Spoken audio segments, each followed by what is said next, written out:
So can you share with us how a family may have come from one side of this to the other? As you come to them, you find them, they need education, they need help, and the growth and the difference to life is now for the family and the animal after you guys have been able to educate them properly.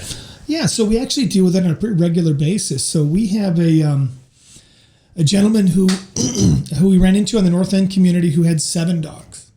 7 dogs and could barely afford to both feed himself and house himself. But he loved these dogs. These dogs were important to him, and he loved them. One of them was attacked.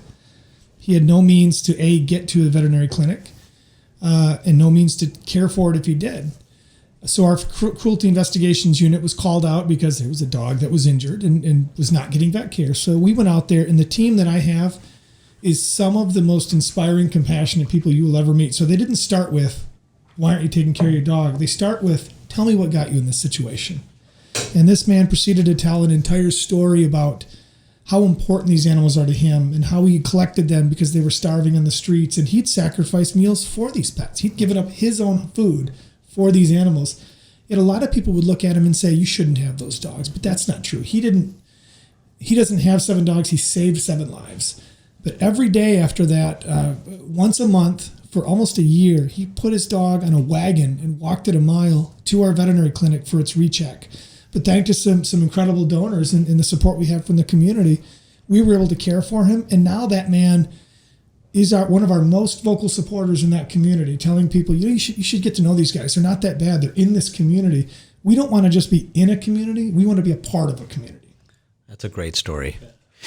So I know that when I was there, we saw some needs of the animal cruelty investigators. I think one of our first projects we did together was getting them some technology in the car, because we were in these vans, Kevin, and we would go out with these call sheets, but we didn't have computers in the car or tablets in the car to be able to communicate with headquarters, to communicate, and if there was an emergency. So they had to keep going back, and they were wasting a ton of time. So why don't you tell Kevin what we were able to do? Yeah, so absolutely. So before, we were entirely paper-based program. I mean, we had some technology, but not enough to really create efficiencies in the program. And the technology that you were able to provide saved lives. I mean, it allows us to expedite processes. So we have to get warrants on occasion. Well, instead of having to leave, go write it, go hand out, we can stay on scene, make sure things stay stable, process that, have that, and remove those animals from that situation when we need to. It's also critical for real-time information. Information changes in a hurry, especially with our rescue department.